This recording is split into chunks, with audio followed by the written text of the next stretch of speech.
retrouver et que genre j'ai un thé, il est froid, et qu'on discute. Genre, là je viens de terminer la saison de Top Boy, donc rien à voir, mais ça m'a fait penser que il y a quelques jours, je viens de terminer la saison de Bridgerton. Je sens que ça se prononce comme ça. Et genre hier, en fait pour m'endormir, j'ai écouté la playlist sur Spotify de la série. Et du coup je me suis dit, il faut trop qu'on en parle en fait. Parce que c'est grave le mood de cette chaîne, genre l'amour romantique. C'est tellement cucu, mais j'aime tellement. Par contre, moi que j'ai commencé la saison 2, je voulais trop revoir Simon de la saison 1, Daphné de la saison 1. Enfin moi j'ai trop cru, voilà, la saison 2 c'est juste un peu la suite. Puis après on m'a dit mais non Célie, c'est de nouveaux personnages, blablabla. J'étais genre... Hein? Parce qu'en gros j'attendais ce moment avec impatience parce que j'avais plus de séries à regarder. Et même si c'est pas une série de ouf, au moins ça te change déjà. C'est pas une série où il y a des meurtres bizarres, du sang ou je sais pas quoi. Parce que aujourd'hui c'est très difficile de trouver des séries sans ça. Et c'est juste une série quand tu rentres chez toi, t'es juste bien. Tu peux la regarder avant d'aller dormir sans pour autant faire des cauchemars ou avoir un sentiment négatif, ce qui est très important les gars, avant d'aller dormir. N'oubliez pas de faire très attention à ce que vous mettez dans votre cerveau. Voilà, c'est dit, faites pas comme si vous ne savez pas maintenant. Et du coup moi j'étais méga contente, c'était vraiment le genre de série que j'avais besoin. Et finalement non. Donc c'est pas du tout le même personnage. On revoit Daphné, qui est... Ah, je vais pas dire que c'était mon personnage préféré de la saison 1. C'était quand même Simon, je le kiffais énormément. Et voilà, là, donc dans la saison 2, c'est plus tourné vers son frère. Anthony. L'accent anglais. Je kiffe trop. Et donc les sœurs Sharma. Et il faut savoir, ça j'ai appris, que en fait, il y a eu toute une histoire par rapport au nom qu'on a donné justement donc, à Simon Ashley dans la série. Donc ce qui est les sœurs Sharma, parce qu'en fait c'est un nom vraiment typique indien et ça fait un peu comme si ils n'avaient pas essayé de chercher plus loin et ils ont pris le premier truc méga connu, populaire, ils se sont dit on va leur donner ça, tu vois. Donc il y a eu toute une histoire par rapport à ça justement en mode ils sont un peu nuls machin. Bon moi vu que je le savais pas quand j'ai commencé la série, ça m'a pas plus dérangé que ça, c'était juste waouh. Faisons pause. Quand j'ai vu cette femme, déjà, moi je l'ai même pas reconnue, je me suis pas dit wouh, c'est la même que dans Sex Education, alors que voilà, Sex Education, voilà, c'est quand même ma série, t'as compris. Et j'ai pas eu le tic, je voyais, mon cerveau savait que je la connaissais de quelque part, mais je savais pas de où. Et puis, il y a genre ma coloc qui rentre direct. Oh, mais elle était dans Sex Education, j'étais genre, oh, tu vois, ce moment, t'es genre, ah, je vois maintenant pourquoi je la connaissais. Et honnêtement, j'ai été tellement subjuguée par sa beauté. Alors que dans Sex Education, enfin voilà, c'est pas aussi un des personnages principaux, tu lui donnes moins d'importance, c'est vrai. Et là, cette femme est juste, mais magnifique. Enfin, waouh, juste, waouh. Et même sa sœur, enfin, je les ai vraiment trouvées, mais juste magnifiques, très bonnes actrices. Non, c'était juste formidable. Franchement, j'ai préféré la saison 2 à la saison 1. Au début, j'ai eu du mal à rentrer dedans. Déjà par la déception de ne pas voir Simon. Et aussi parce que voilà, enfin...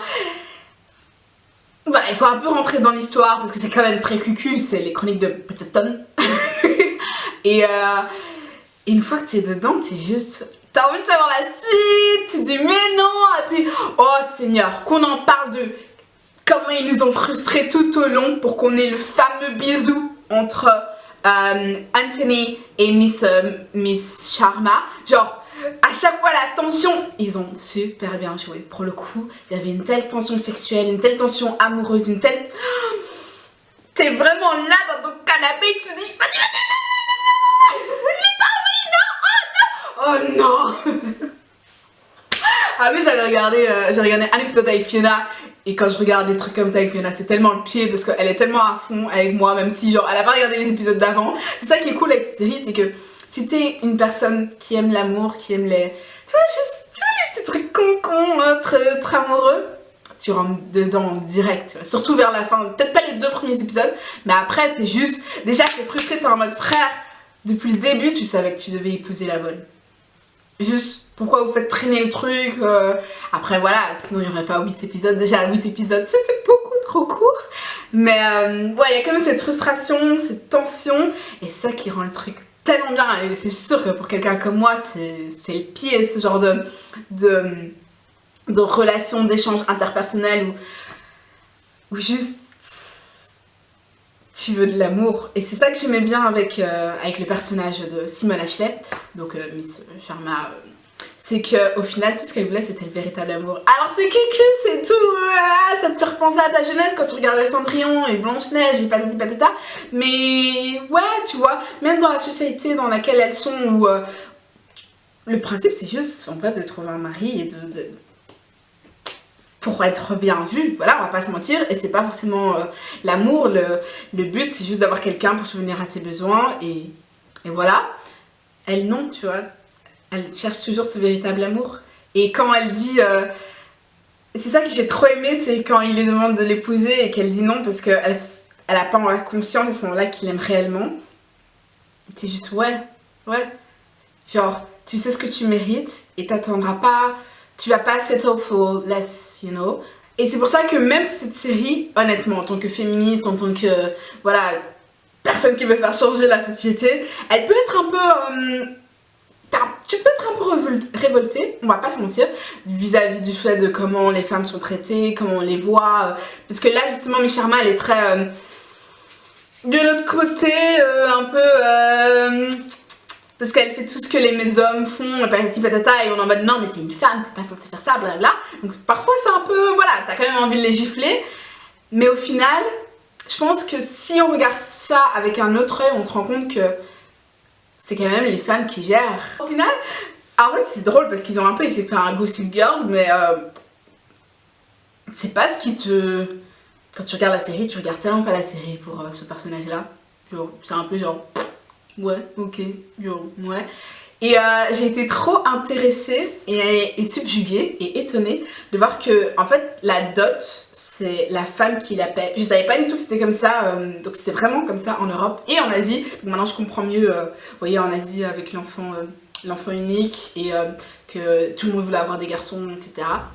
Ben oui, parce qu'en fait, si t'as une fille, c'est toi qui dois payer genre énormément au mari.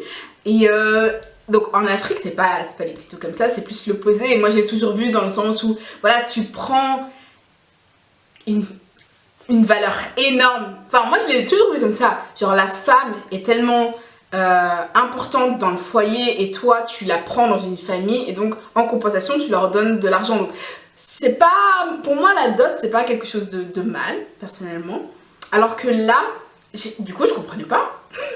Bah, je comprenais pas pourquoi c'était la femme qui devait payer, patati patata.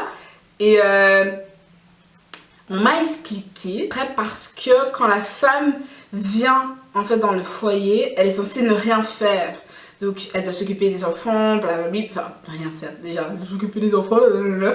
Bon, en réalité elle fait beaucoup, mais en gros elle rapporte pas d'argent vu qu'elle reste à la maison. Et donc c'est pour ça qu'en compensation, vu qu'elle va aller dans le foyer de l'homme, et qu'on devra subvenir à ses besoins sans qu'elle travaille, et ben il y a la dot et donc c'est la femme qui paye. Bon, en vrai ça a du sens. Mais je préfère quand même l'explication africaine. Je trouve que c'est beaucoup plus beau, c'est beaucoup plus... Enfin c'est plus en lien avec mes valeurs. Et oui du coup la version européenne, asiatique, ça fait quand même très... la femme fait rien. Alors que c'est pas le cas, s'occuper des enfants, rester à la maison, nettoyer et tout ça, même si elle travaille pas, elle fait quelque chose, donc non. Mais voilà, je trouvais ça intéressant aussi de voir ça. Et voilà, j'ai juste passé un tellement bon moment. Là j'ai de nouveau plus de séries, qu'on se le dise, vu que je viens de terminer les chroniques, je viens de terminer Top Boy. Donc voilà, si vous avez des cool séries à me partager, de préférence des séries que je puisse regarder avant d'aller dormir. Parce qu'en vrai, c'est con hein. Mais ce petit plaisir après le travail, après la salle de sport, où tu rentres chez toi et tu sais que tu as juste un épisode à regarder d'une série où tu vas te sentir bien.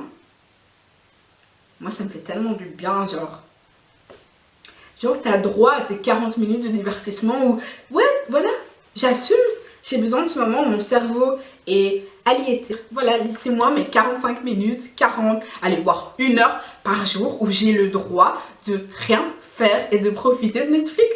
Je vois pas où est le souci. Parce que je trouve qu'on est... dans une société maintenant qui est très en mode faut être proactive, tu perds ton temps quand tu passes des heures sur Netflix ou sur ton ordinateur, Instagram, patati. Les gars, stop, on a le droit, t'as pas besoin de tout le temps faire quelque chose.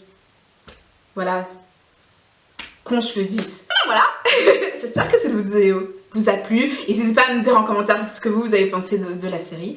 Et on se revoit très vite. Je vous souhaite beaucoup d'amour et je vous fais des gros bisous.